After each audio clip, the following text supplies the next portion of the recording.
Bom dia, nono ano, tudo bem? Olha só, vamos aqui falar sobre as leis ponderais, né? Na verdade, o capítulo fala sobre leis ponderais, mas antes de adentrar nessa parte das leis em si, que são as leis fundamentais da química, né? A gente vai falar dos sistemas. Então, o que seria sistema? Sistema é justamente o nome que a gente dá para o corpo que vai ser analisado e observado, certo? O que está ao seu redor é justamente a vizinhança, vamos chamar de vizinhança, que nada mais é que o meio ambiente, né? E aí, sistema se divide em três: sistema aberto, sistema fechado, sistema isolado. No sistema aberto, o que acontece? Você vai permitir a troca de matéria e de energia com a vizinhança. Então, quando eu falo vizinhança, eu estou me referindo ao meio ambiente, certo? Por exemplo, o nosso corpo humano, ele troca energia, né, com o ambiente, com a vizinhança, porque você tem vezes que você está com o corpo mais frio, né? Você tem vezes que você está com o corpo mais quente. Então, isso é justamente a troca de energia na forma de calor, certo? Mas também a gente troca material, porque quando a gente produz suor, saliva, todas as substâncias corporais, né, que a gente produz, é uma forma de trocar matéria com o ambiente, certo? Por exemplo, eu falei do corpo humano, vamos falar de um perfume aberto. Faz de conta que aqui é um vaso de perfume, certo? Aqui é um vaso de perfume, ele está aberto, certo? O que vai acontecer? Aberto, esse perfume todo vai sair, vai ser perdido para o meio ambiente, para a vizinhança. Tanto que se você deixar o perfume aberto, rapidamente ele desaparece do frasco, porque ele evaporou, ou seja, houve uma perda de matéria para o ambiente. E também de energia, porque esse frasco ele pode estar mais frio, dependendo do tempo, né? Pode estar mais quente. Então aqui você percebe que um perfume aberto vai ter troca de matéria e também de energia com essa vizinhança com o meio ambiente. Eu dei o exemplo do corpo humano e volto a repetir. O nosso corpo é um sistema aberto porque a gente permite troca de energia e de matéria com a vizinhança, ou seja, com o meio ambiente.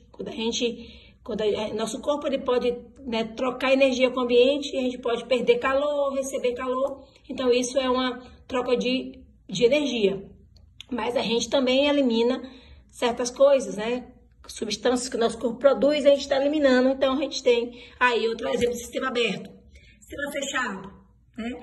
Sistema fechado é o seguinte: se ele está fechado, não vai ter como a matéria ser trocada. A matéria não vai se perder, né? Não vai permitir troca de matéria, não vai permitir troca de energia. Imagine uma garrafa de 2 litros de Coca-Cola, certo? O que vai acontecer? Essa Coca-Cola pode estar mais gelada, mais morna, quente até, né? Isso por conta dessa troca de energia, né? Porque a questão que a gente falou antes, que passa calor dos corpos com maior temperatura para os corpos com menor temperatura. Então, se o ambiente está mais quente, né, que é a parte ali o limite do frasco, do refrigerante, vai haver aí uma troca, porque vai passar do que tem maior temperatura para o que tem menor temperatura. Então, aí tem troca de energia. Mas de matéria não, porque, por exemplo, eu não posso derramar o refrigerante se ele estiver fechado, né? Não adianta, eu vou virar a garrafa e vai continuar ali preso. Então, não vai ser permitida a troca de matéria. E o sistema isolado, na verdade, quando a gente fala sistema isolado, o mais certo é dizer que não tem na natureza um sistema completamente isolado, certo? Porque no caso do isolado, impede a troca de matéria e também de energia para a vizinhança, ou seja, para o meio ambiente não troca nada, nem matéria nem energia. Aí você pensa, e existe isso? Ou existe algo que é o mais próximo possível? Mas não existe na natureza um sistema perfeito, assim, isolado, que impeça essa troca, entendeu? Não existe na natureza um sistema completamente isolado. Agora, o que mais se aproxima desse tipo de isolamento é a garrafa térmica, certo? A garrafa térmica ali cheia de café quente ou de chá quente, você vê que se mantém ali por muito tempo, né? Porque entre a vizinhança e o material existe uma parte, né, digamos assim, oca, né, que não permite essa troca de energia e muito menos a troca de matéria, certo? Então, a garrafa térmica é o exemplo que mais se aproxima do sistema isolado, certo, gente? E com relação às leis ponderais, vamos começar com a lei de Lavoisier. A lei de Lavoisier foi justamente a lei que é também chamada de lei de conservação da massa. Ele diz o seguinte, traduzindo para uma linguagem mais comum, a gente diz o seguinte, que na natureza nada se perde, nada se cria, tudo se transforma. Certo, gente? Então, o que ele quer dizer? Numa reação química, a gente tem reagentes e produtos. A massa dos reagentes tem que ser a mesma da massa dos produtos. Aqui, por exemplo, ó, a gente tem aqui o óxido de mercúrio, que é uma substância sólida. Eu tenho aqui 2,38 gramas dessa substância. Sofreu aqui, né? Aqui foi decomposta em mercúrio e oxigênio. O mercúrio é o metal líquido, é o único metal líquido que existe. E aqui nós temos oxigênio, que é gás, né? O que acontece? Você tem 2,19 gramas de mercúrio e 0,19 gramas de gás oxigênio, certo? Então, perceba, a massa desses dois aqui juntas tem que ser igual à massa desse daqui, do óxido de mercúrio. Então, vamos ver se está obedecendo a lei de Lavoisier. Quanto é 2,19 mais 0,19? Ué, 2,38 gramas. Então, a massa dos dois lados da reação química, a massa é a mesma. Essa é justamente a lei de Lavoisier, certo? E aqui tem outra questão assim. Na reação química, A mais B corresponde a C mais D, né? Resulta em C mais D. Reagiram completamente, vamos supor, vamos botar aqui essa sentença. A mais B, resultando em C mais D. Então, reagiram completamente 5 gramas de A, então vamos botar aqui, ó, embaixo do A, 5 gramas, mais 15 gramas de B, vamos botar aqui embaixo de B, 15 gramas. Sabendo que a massa de D obtida foi de 12,5, então ele não dá a massa de C é uma interrogação, né? Mas ele me dá a massa de D, que foi 12,5 gramas, 12,5 gramas. Qual a questão aqui? Você descobrir a massa de C. Mas é muito simples, gente. Se a massa desses dá 20 gramas, a massa desses também tem que dar 20 gramas. Então, se aqui eu tenho 12,5, quanto é que falta para somá-lo, para encontrar esse total de 20? Porque a massa dos reagentes tem que ser igual à massa dos produtos, né? Reagentes e produtos. A massa aqui deu 20 gramas, a massa aqui obrigatoriamente tem que dar 20 gramas. E aí? Ora, se nós temos 12,5 da substância D, quanto é que falta para 20? O que faltar para 20 vai ser justamente a massa da substância C. Ou seja, a massa de C vai ser 7,5 gramas. Por quê? Porque se eu substituir aqui o C por 7,5 gramas, somando com 12,5, vai dar justamente esse 20. E a massa dos reagentes tem que ser igual à massa dos produtos. Não é isso? Não é isso, gente? Isso aqui são os reagentes, isso aqui são os produtos. A massa desse tem que ser a mesma massa desse. Então, mesmo tendo somente a massa de D e, a princípio, sem termos a massa de C, é possível deduzir que vai ser 7,5. Porque tem que ser um valor que, somado com 12,5, resulte em 20. Então, fica fácil. Aqui estamos obedecendo a lei de Lavoisier, a lei de conservação da massa, onde a massa dos reagentes é a mesma dos produtos. Certo, gente? Então, acho que ficou claro aí. Eu podia, inclusive, gente, fazer tipo expressão numérica. Eu chamar aqui de X e fazer assim, ó. 5 daqui. Mais 15 daqui, é igual, trocar seta por igual, a x, mais 12,5. Parece que eu vou estar dando aula de matemática. Esse mais x passa para cá, menos x, continua 12,5. Aqui, 5 mais 15, 20, passa para cá, menos 20. Podemos fazer menos x igual a 12,5 menos 20, menos 7,5. Jogo do menos 1, x é igual a 7,5. Tipo uma equaçãozinha, entendeu? A gente pode transformar numa equaçãozinha de primeiro grau, tranquilamente aí, certo? E agora vamos falar da lei das proporções fixas ou lei das proporções constantes, que na verdade é a própria lei de Proust, né? Então, aqui é o seguinte, aqui tem uma questão, é uma experiência que foi feita, e eu quero que você comprove ou não as leis de Lavoisier e de Proust. Na verdade, as duas leis, né? Essa lei de Proust está muito ligada à relação de proporcionalidade, certo? Vamos supor, se no primeiro experimento você botou 8 gramas de oxigênio e no segundo você botou 16, você está dobrando a quantidade. Então, você vai dobrar em todas as substâncias que estão fazendo parte dessa reação química, certo? Se você triplicou, você vai triplicar tudo. Se você quadruplicou, você vai ter que quadruplicar tudo. Essa é a lei de Proust, é a lei das proporções fixas ou constantes, né? A lei de Proust. Então, só que nessa experiência que eu vou fazer aqui agora, a gente vai comprovar, vamos tentar comprovar os dois, tanto as duas leis ponderais, tanto a lei de Lavoisier quanto a lei de Proust. Vamos ver se realmente atende. Vamos lá.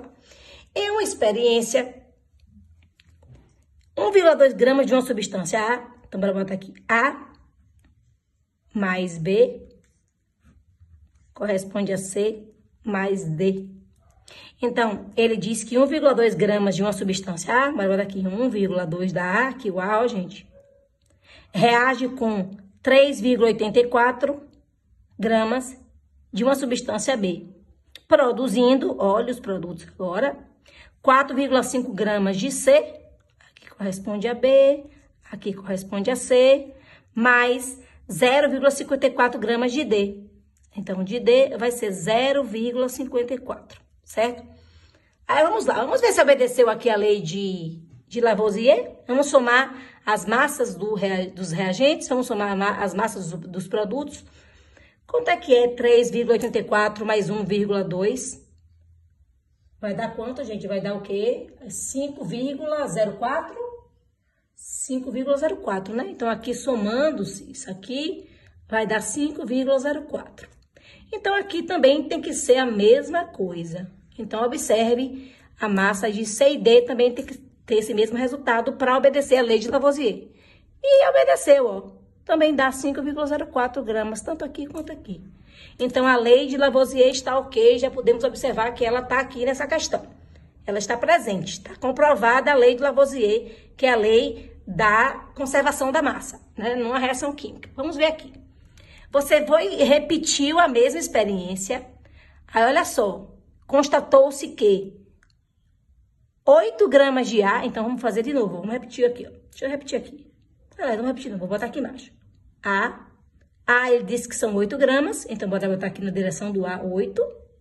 Mais, na direção do B, reagiu com 25,6 gramas de B, 25,6 gramas de B, produzindo 30 gramas de C, na direção do C, aqui 30 gramas, mais 3,6 gramas de D, aqui na direção do D, 3,6. Se quiser, a gente bota o Gzinho de gramas, né? Vamos lá. Vamos ver agora se nesse segundo experimento, né, que é outra, como se fosse uma segunda experiência, né, aumentando a quantidade de A, aumentando a quantidade de B, logicamente vai aumentar C e vai aumentar D. A gente tem que ver se obedece também a lei de Lavoisier. Vamos lá. 25,6 com 8 vai dar 33,6, né? Então, a soma desses dois vai dar 33,6. E a soma desse tem que ser igual. Então, quanto é que é a soma desse? 30 gramas mais 3,6 vai dar também 33,6 gramas. Então, obedeceu sim a lei de Lavoisier nos dois experimentos, né? Tanto na experiência inicial como na segunda experiência. Digamos que aqui seria a primeira, aqui seria a segunda. Agora, como é que a gente vai saber se realmente obedeceu a lei de Proust? Aí a gente vai ter que fazer uma proporção. Olha só. A gente pegou 1,2 gramas de A e depois a gente pegou 8 gramas de A. Então, vamos fazer a relação. Vamos fazer as razões assim, ó. 1,2 sobre 8. Vamos ver agora da substância B, que inicialmente eu peguei 3,84 gramas. 3,84. E da segunda vez eu peguei 25,6. 25,6 gramas. Em relação à substância C, inicialmente eu peguei 4,5 gramas. E depois eu peguei 30 gramas. Em relação a D, a princípio eu peguei 0,54 gramas. E depois aumentei para 3,6 gramas. Vou fazer como se fosse matemática, como se fosse razões. E vamos ver se der o mesmo resultado nessa. Você vai dividir para ver se tem a mesma proporção, porque a lei de Proust é a lei das proporções fixas.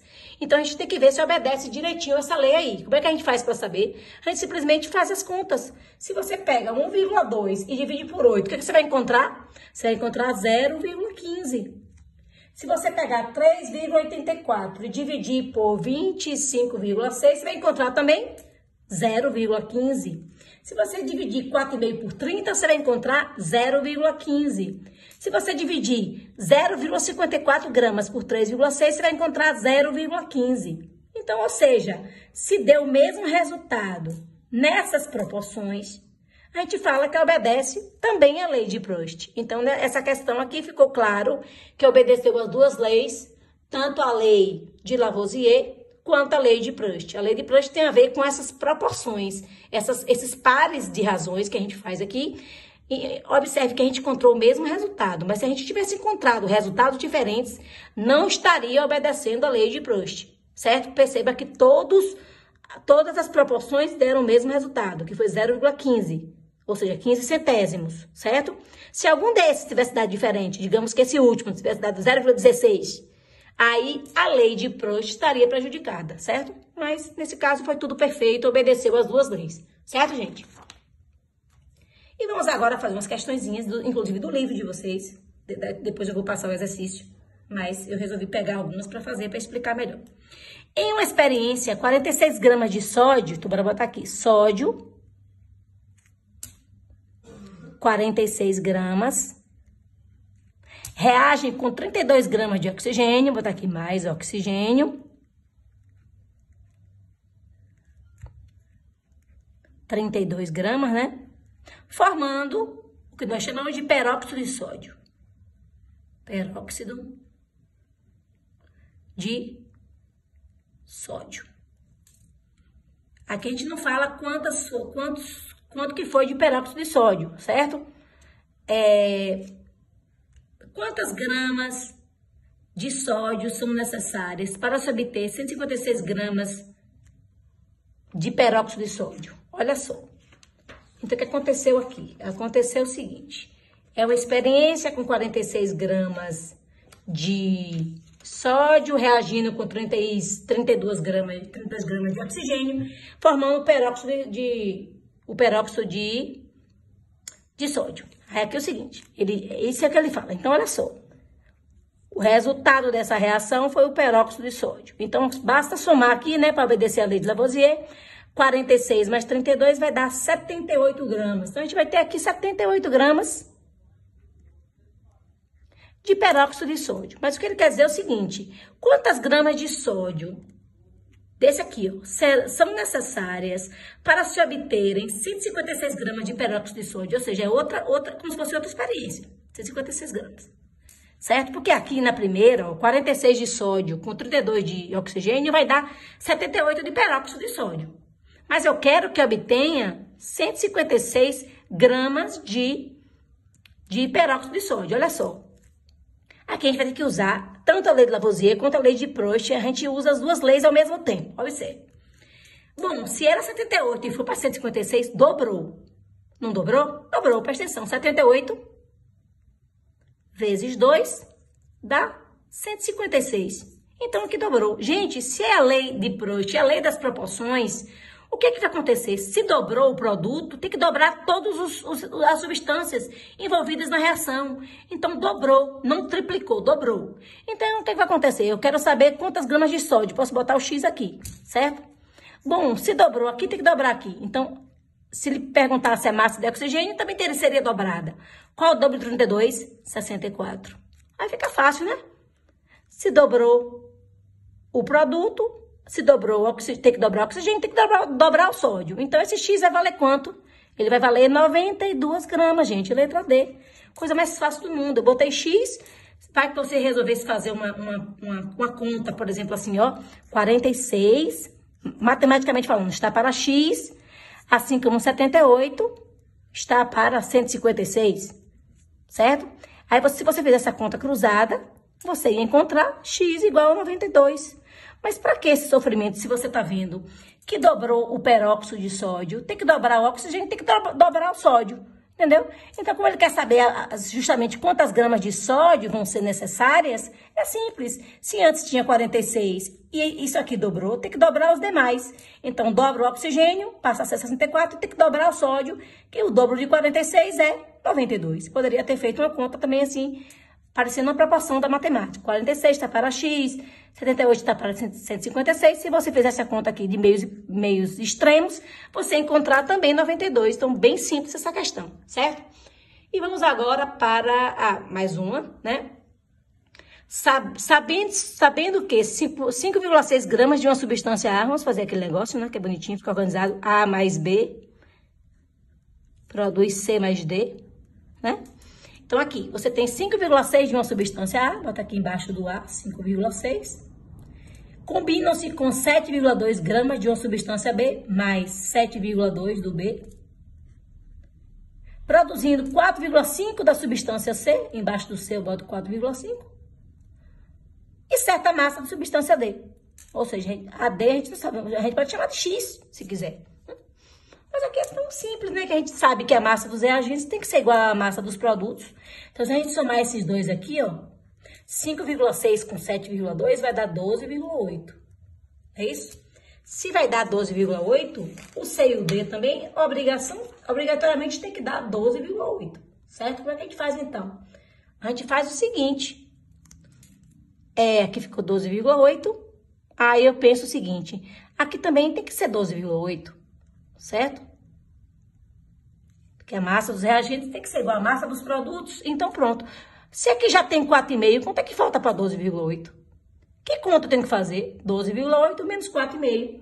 Que vai dar, simplesmente, 12,8 menos 4,5 vai dar o quê? 8,3. Não é isso, gente? Isso, 8,3. Então, como é que eu poderia fazer também? Fazer tipo uma equação. Aqui deu 12,8.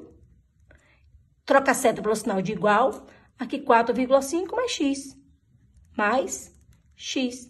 Resolvendo isso, fica menos x igual a 4,5 menos 12,8. Jogo do menos 1. X é igual a 8,3 gramas. Então, a gente vai marcar a letra C. 8,3 gramas é o que precisa. Tanto que se você somar 8,3 com 4,5, vai dar 12,8. Confira aí, ó. 8,3, 4,5. Aqui dá 8, aqui dá 12, pronto, 12,8 confirmado. Qual o valor que somado com 4,5 dá 12,8? 8,3, então a gente descobriu facilmente, certo? E é isso aí. Espero que tenha entendido, certo? A gente continua depois. Um abraço.